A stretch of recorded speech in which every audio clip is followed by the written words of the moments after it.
We're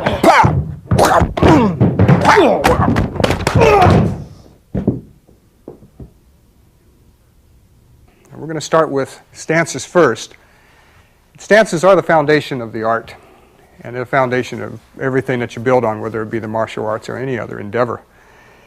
And as I start with the stances, I think you're going to see why they are so important, because they're not just used as just the word stances. And we're going to find out that nothing in the art of Kenpo is considered to be used on a one-dimension or just a two-dimensional level, but rather on a three-dimensional level. And stances in particular, although we're going to start to use them to hold us in place, hold us up, you're going to find that stances are far more encompassing than just holding you up. You'll find that they are also used, the stance is used as a weapon itself, as a way of maneuvering, and so forth. But we're going to start from the very beginning first. I want you to understand something about learning basics, and particularly stances. And I like to draw an analogy between a teacher, an English teacher. When we were young, we were taught to write. And in school, a teacher would come up to the blackboard, and she would draw her A, which would be primarily linear lines, in block form. And she'd ask us in the class to also draw that A. Well, obviously, if there's 20 kids in the class, you're going to have 20 different varieties of that A. Each A is going to be a little of that person's self in it as well. But the important thing is not all the A's in class have to look like that teacher's. The important thing is that the A's in the class have to be legible. If they're legible, then the child can learn to write. Likewise with the basics in Kenpo, I'm not asking that perfection be your first endeavor, but I want your basics to be workable, or you might say legible, so that they can be used. And as you progress and you stay in the art, those of you that do stay in it long enough, perfection comes, obviously. And as we go along, your A, or your stance, or your block, or your kick, or whatever strike, will begin to look more like your teacher's. And that's the important thing. With that foundation, then I'm going to go ahead and start into the first stance. First stance that we're going to work on is called a horse stance. You might say it's like a watched pot never boils. So basically, that's the stance was primarily used in the early stages at that time. Now, there's a number of ways of getting into the stance, one of which is to take your heels, force them out from an attention stance, push your toes out, and then one more time, push your heels out. Okay, now oddly enough, you'll find out that if you do it this way, you'll come pretty close to measuring your stance. Another way to get it a little more technically correct is to have a heel to knee alignment. If you have this heel to knee alignment, then your feet are going to have the proper distance apart from each other. Now that is customizing the horse stance to my height and my build of body. Some people prefer a little wider stance. Okay, this is fine and it can be used, but later on I'm going to show you that if you keep a stance that is knee to heel, it'll be more advantageous for you, especially when you're in the street. All right, now with the help of my assistants, I'm going to show some things about the horse stance that have to be learned. Okay, the gentleman I'm going to have help me on this particular tape is Mr. Ernie George, 5th degree ranking black belt, and Mr. Rick Jeffcoat, who's a 2nd degree brown belt. Gentlemen, if you'd put your feet together and open your horse with your left leg. All right, hands cocked to your hips. Now, important thing is, Ernie, would you turn this way so they can see a side view of you here, is to keep your back straight, keep the small of the back tucked in. Okay, now a lot of guys when they get into this horse stance, they have a tendency of pushing the rear end out. And this is what we don't want, because basically we want to start training you from the very beginning to keep your center of gravity straight through the top of your head and straight through your bottom and all the way down. It would be in this between your feet. All right. If you start this now, as you go on and progress throughout your training, you'll never forget this. But if you start with your rear end out, okay, your center of gravity is no longer directly beneath you. It's starting to change.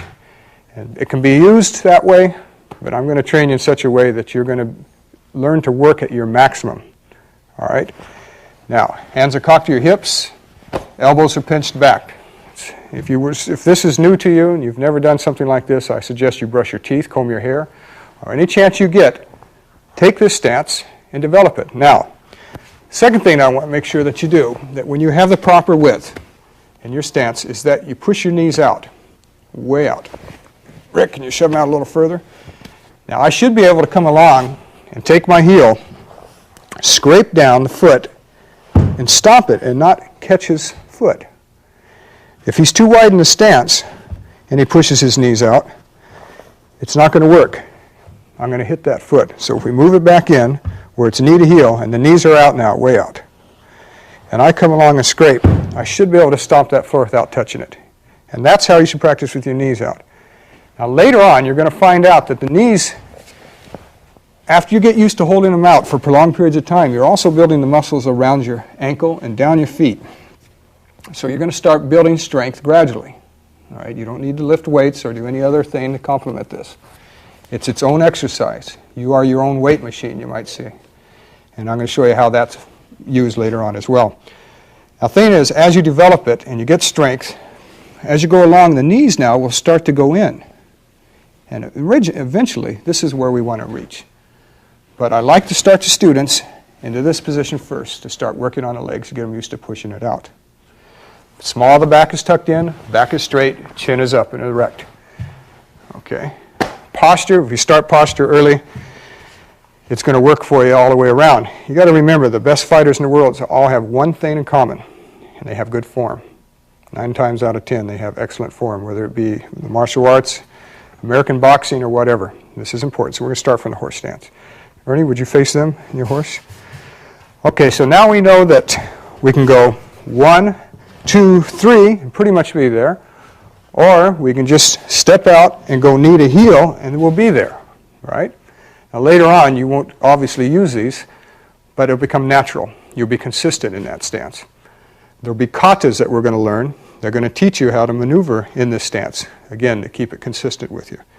All right, now, as we learn our basics from this stance, we're going to learn how to punch, how to block, how to kick from this position. It's not the easiest position to kick from.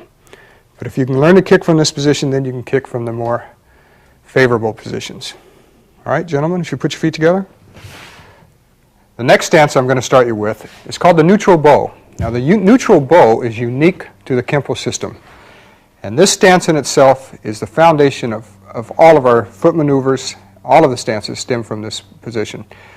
Oddly enough, most of them stem from the horse, you would think, but the neutral bow is going to be the workhorse of the Kenpo system. Now, a neutral bow is exactly what the stance name implies.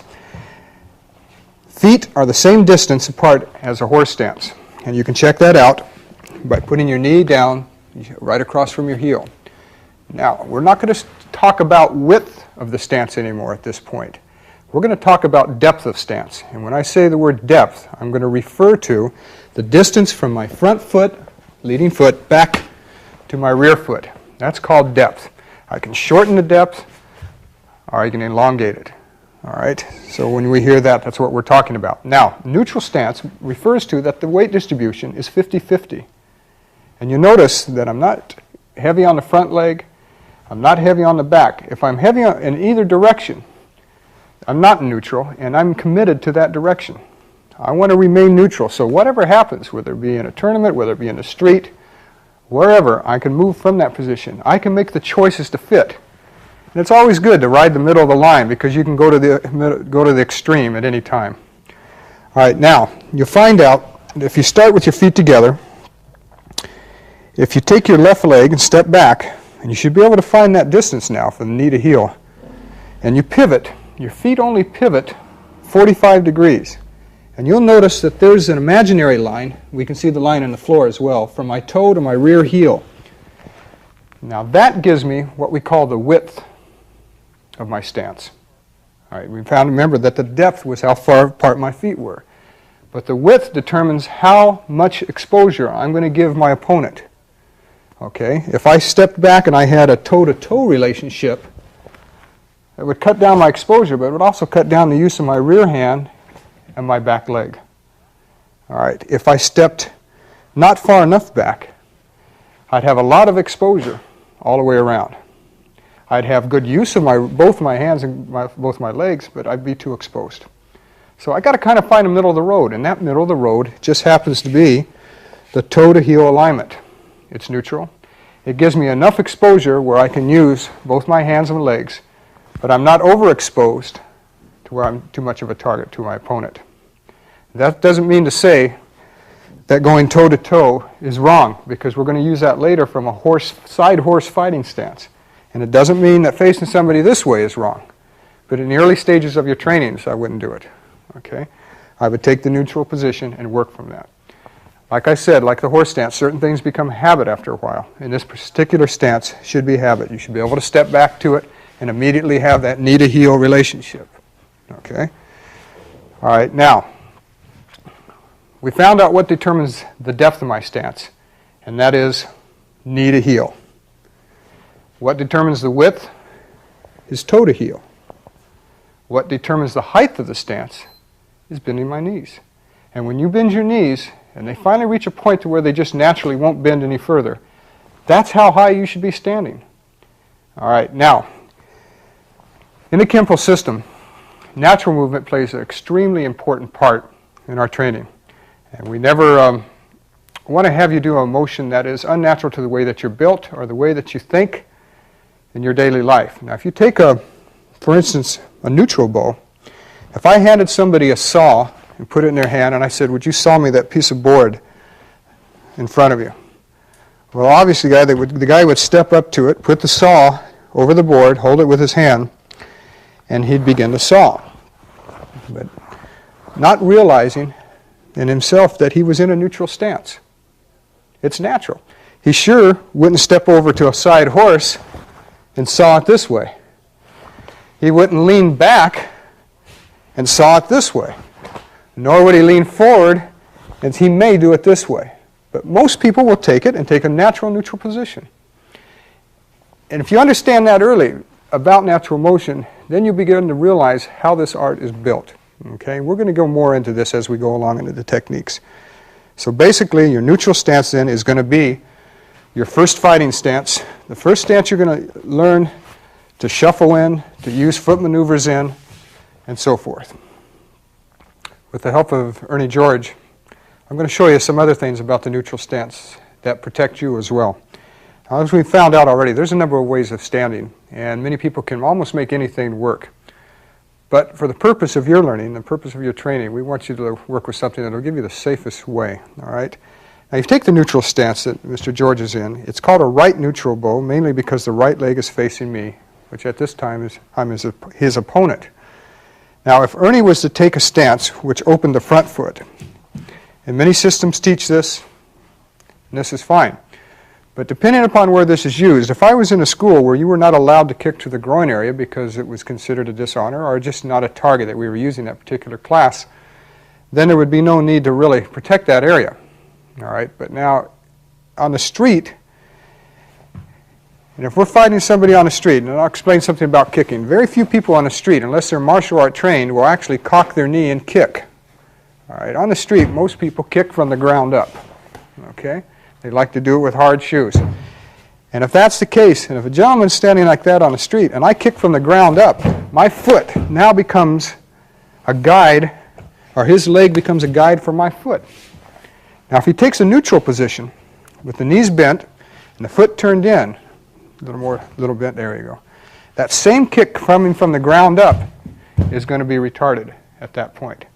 Now, that's not to say we can't go around, but Ernie would follow me at that point and keep that in position rather than keep yourself open. Open it. Okay. All right. Now, whether it be from the front or whether it be from the rear, I can still use this as a guide. Like I said again, if he keeps that knee bent and I come up, that's going to retard it. It's important, in fact, to learn now and remember it. Okay? Thank you, Ernie. Good. Now, if we take this a step further, you see Ernie George is in a left neutral bow. He's got the proper depth, has proper width, good width in there, and the proper height. But if he decides, if he's inexperienced and he decides to close that stance up and he's too shallow, and he got caught in a shallow stance, and his opponent managed to cross in, then it becomes a sweep. It's imminent at that point. Also, if we take the other extreme, if Ernie starts his stance in neutral, but he gets too wide, it looks like he has a strong foundation, and to the untrained eye, you'd say, yeah, that guy looks solid, he looks strong. But in reality, when you widen that base too much, I can't sweep in the same way, but from this point, I can sweep in from that position. Okay? Widen it again. If you notice, not only from this side can you make the sweep, but from this side as well. Too wide of stance, you're going to lose your ability to keep your balance. Thank you. Good. The next stance that I want to go over is called the forward bow. Now, a forward bow begins generally from a neutral position, especially in the early stages of your training. And it's no more than if you see me from the side view in a neutral bow, weight distribution is 50-50. I have the proper width and depth. My shoulders follow the same angle as my feet. All right, that's another way of testing to see if you're in a proper stance. But a forward bow, then, is a pivot on the back foot. But it doesn't stop there. It's a pivot with a lean on the front leg. All right, because you're bowing out of this neutral stance and forward. Now, the neutral stance is 50-50, but a forward bow is a 60-40 situation. Now, what happens as I shift my weight forward, my rear leg pivots almost to a 90, but not quite. I don't want it to pivot that far. It pivots just about 80%. Now, the rear leg is 90% locked out. It's not totally locked out. There's a light bend in it. All right? And the weight shifts forward as you do this. Shoulders are square, chin is erect, and this is the position that you want to take when you're in it. If you take it from a front view, you can see how my front leg doesn't bow out. The front leg stays on that 45-degree angle. It doesn't pivot with the back foot. And one of the common mistakes in this stance is you see people doing this. You pivot that front foot. Don't let that happen to you. Leave it alone. Shift your weight into it by bending your front knee and pivot that back leg. Keep your shoulders erect. Very proud position that you're in when you take it. Okay, now with the help of Ernie George again, we're going to find some things about this stance I think you'll find very interesting. Ernie? Okay, good. Did you face me in a neutral bow? Now from a neutral position, we're going to take a basic, for instance, like a punch.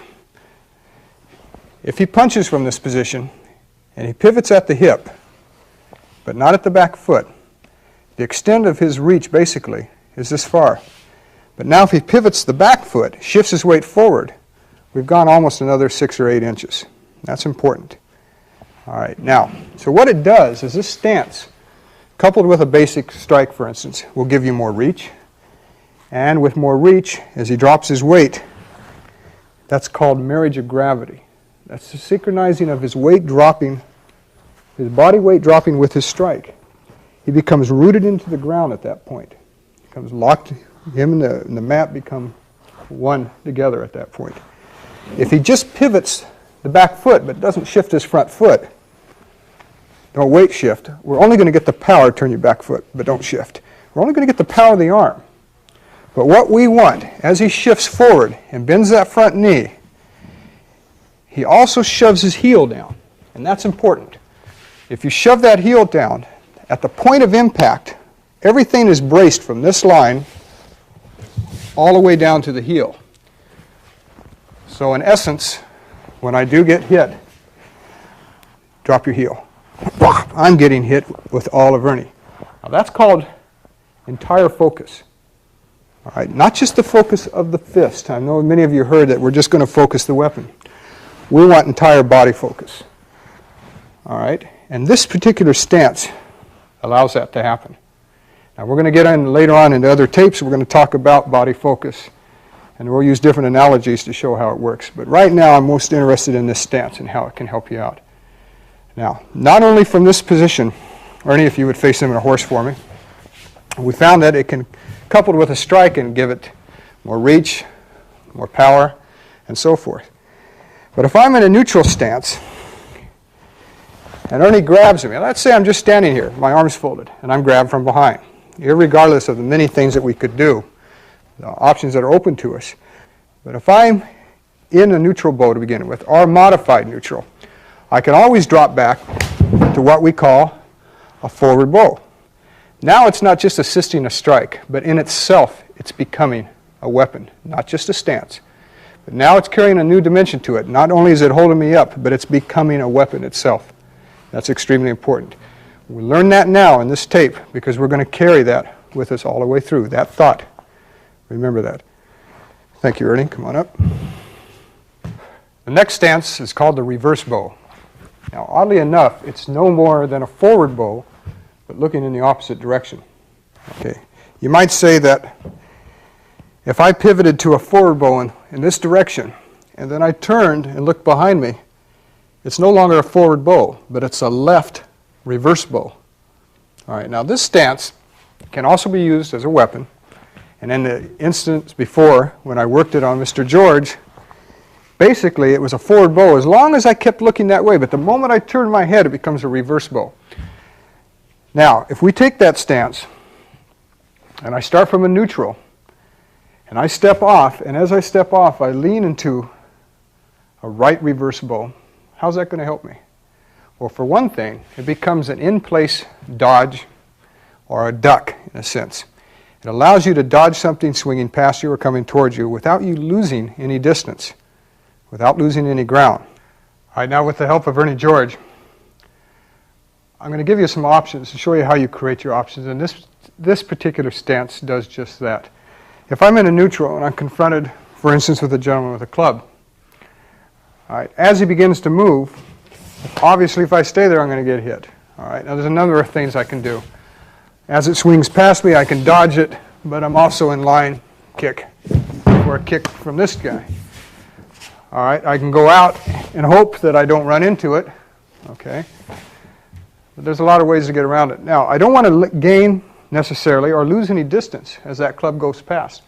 If I start from a neutral and he swings, all right, a little faster on that. I can use my reverse bow to carry me just enough out of range. And just when I'm out of range, pow, boom. I can go back into my neutral and get back into position. Next stance I want to cover is called the cat stance. The stance was used in many ways. In fact, you go back in ancient times when certain monks in their temples back in ancient China would take this stance and use it as a means of not only fighting and so forth, but for listening purposes. You say, well, how can you use a stance for listening purposes? But they would take their front foot and just barely touch the ground and try and feel the vibrations of horsemen that were coming up upon them, because during those times it was havoc was reigning through the territory. And it's nothing more than a neutral bow, but 90% of your weight is shifted to your rear leg, and only 10% of your front leg is just what we call kissing the ground. Now, if you look at it from the side, you'll see from the neutral position that my foot, you take your heel and place it back to the right leg and put your heel where your front toe was. Here's my front toe here. I put my heel here and come up on the ball of the foot, and that's my cat stance. 90% of the weight should be shifted here. Some people prefer it a little longer, which is fine. All right, ideally it should be right there. All right. Now, you can face yourself with your shoulders square. This is called a 45-degree cat stance because my rear foot's 45 degrees. You can take your back foot and put it at 90 degrees and use it in this position, and you get more of a less exposure to your opponent. But we're going to basically work from the 45-degree cat stance. And you'll also find that in a crowded room where you don't have room to step back or room to open up into a neutral stance or whatever, but you can get crowded up against a wall and still have your cat stance from this position. You can kick from it, different positions, and so forth. It's also used as sweeping, as we'll see later on. And it's got its name because mainly as a cat gets ready to pounce or gets cornered, it cringes up, and everything comes alive at this point and ready to spring. That's where it gets its name. Now you'll notice at this point, I've put myself up against a wall. And as my opponent approaches, as he gradually gets closer, he could start shuffling in. And he gets a little closer, and I get pinned, or I get too many people coming in at me. Then I start to close my stance up. As I close my stance, though, I'm not as vulnerable as I may look. If the punch comes, it can snap right from that position, whether it be up from here or whether it be going over to the knee. But I can continue to move and switch my stances from that position. All the basic kicks that you're going to be learning, snap kick, roundhouse kick, side kick, whatever you're going to learn can work from this particular stance. Next stance that I want to work on is called the wide kneel. Now this stance evolves generally out of a neutral bow position. Now if we take a neutral bow position and we come up on the ball of the back foot, all right, from that position, if I kneel, now I don't mean squat because there's a difference. This is called a kneel. If I kneel on that forward leg, and as I drop my height, you'll find out that this kneel broadens my base and gives me a stronger foundation, particularly if I'm underneath a punch or some type of strike or even a kick, and I want to get underneath my opponent. I want to avoid bending over because I don't want to bring these zones, these upper zones of my body into attack. So I drop underneath, but there's got to be a way of dropping underneath without you losing that center of gravity, which we learned all the way back in the horse stance, right? So what we do is we kneel into positions. And you notice that my knee should be approximately a hand span from the ground. This front foot still stays at a 45-degree angle as I drop down, whether I use an upward block, a raking hammer fist, or whatever I use at this position. All right, important to keep your hips from going out, but keep them aligned. My shoulders are still on a 45. You can turn them at this point to a 90 if you like. You can go either way. Now with the help of Mr. George, we'll take this a little deeper. All right, now we're going to take this a step further with the help of Rick and Ernie. If we take a situation where I'm being snaked around, and we call it snaking in the world of Kenpo when more than one person is sizing you up, these guys are snaking around. And if I get grabbed, and I decided to use what at this point but a reverse bow, maybe with a strike, and then if I finish it with this hit, and earn the wide kneel at that point, if you look at what happened, as Rick started to come up, as I shuffled in to drop my wide kneel, not only did I use it to gain marriage of gravity, remember that term that we learned earlier, I gained marriage of gravity on a strike, but as Rick came up, it also took on another dimension of its own. And as Ernie got hit, Rick got pinned at this point. Thank you, gentlemen. Good. All right, the next stance I want to go over is called a close kneel. It's similar to the wide kneel, but now it's going to make your base not so wide, but it's going to cut it down. And generally, this stance is used in a similar fashion as a wide kneel, but it can be worked in at closer areas where a wide kneel just is that. It's too wide. It's too big of a stance to use. So basically, a closed kneel is no more than a forward bow this time, where you're up on the ball of the back foot and you kneel down. And how far? But a hand span, as we learned earlier, a hand span from the ground. Shoulders erect, chin is up. That's a closed kneel. All right, now, with the help of Mr. George, I'll give you another example of how this is used. Now, to give you an example of how the closed kneel is used, I'm also going to give an example from a stance that we've learned earlier, the cat stance. Now, we're going to take, for instance, right punch, and he goes down. Now, as I took him down, regardless of the number of the strikes that you can add and learn, but if I decide to finish this technique a little further, but if I drop into a closed kneel, it's going to have a devastating effect on that foot. Thank you. All right, let's take this a step further and show you how the closed kneel can be used advantageously fighting more than one person again. To give you another example of how this stance carries another dimension. Like the wide kneel, if I decide to drop under a strike, I can do it with a closed kneel and protecting my groin area. Now, as a wide kneel from this position is all right, but if he decides to move a knee into me, I'm in a little bit of trouble. But if I drop down to a closed kneel, I've got pretty much of that my groin area covered. All right.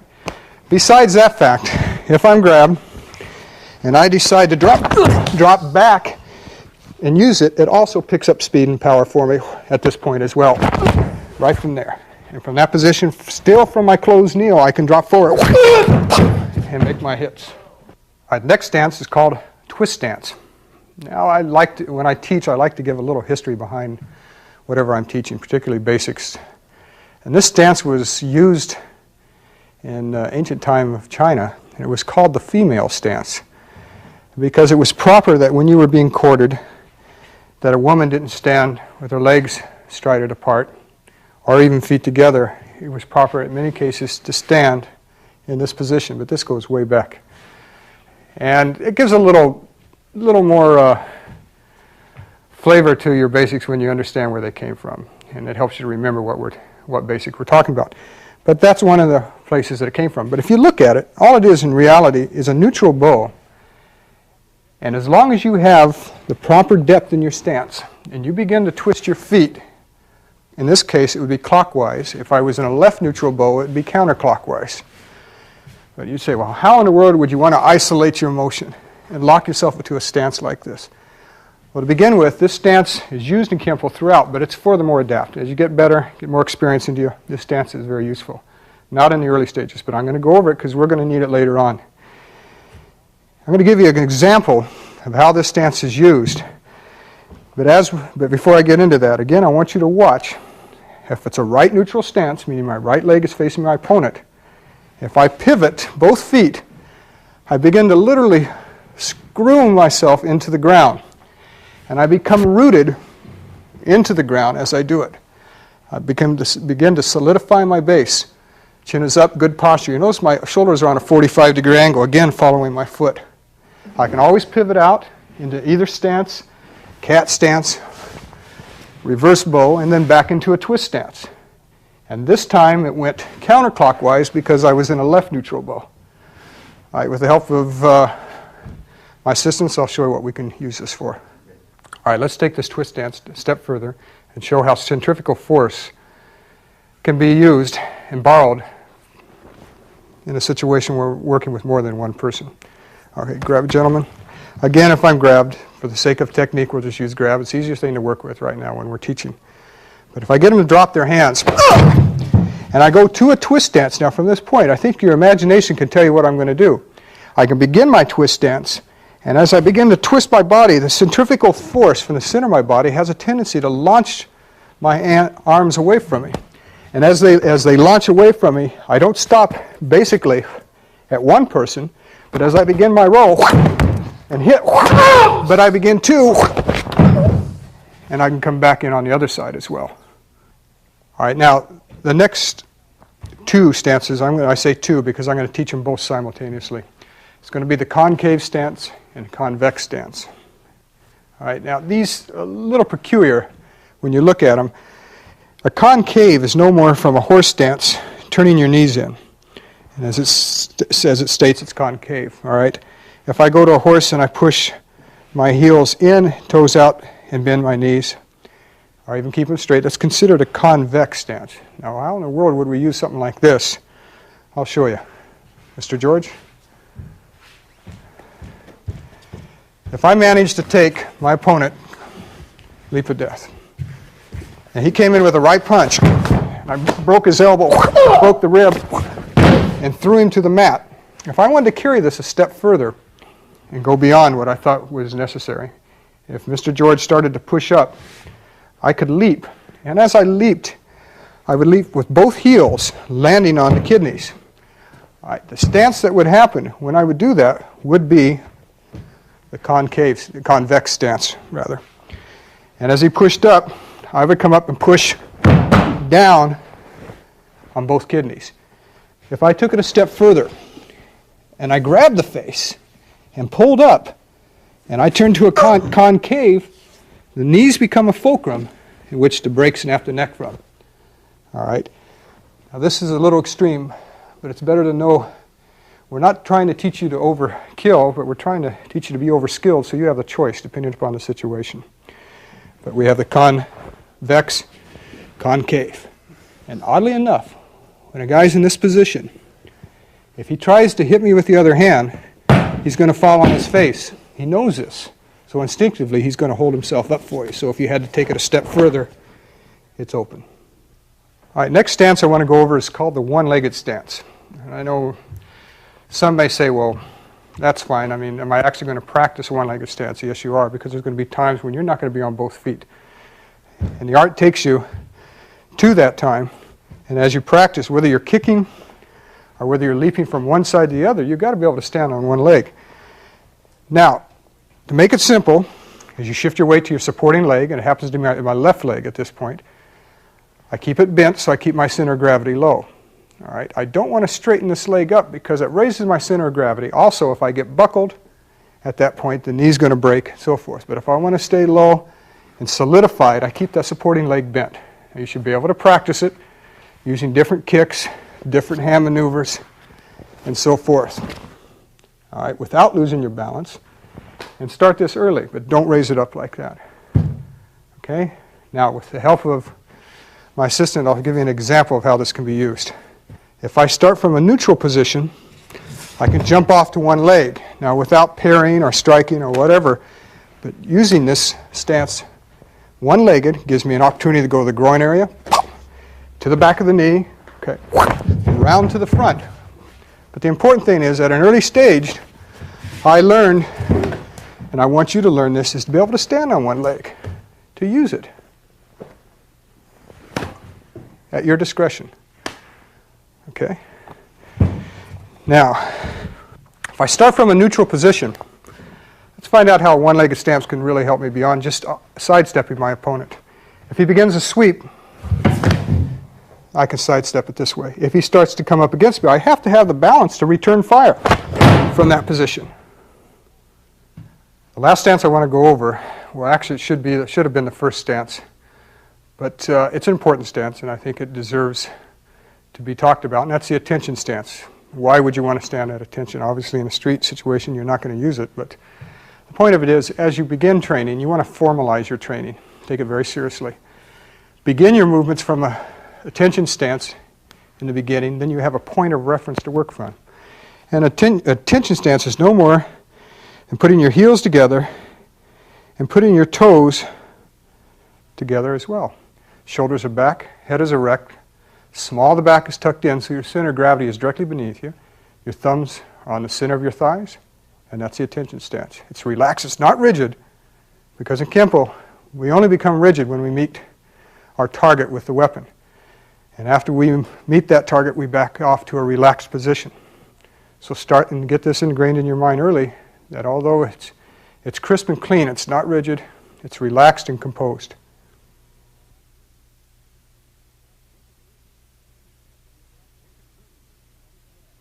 In conclusion, when you practice your foot maneuvers, understand that they are more than just getting you to and from your opponent.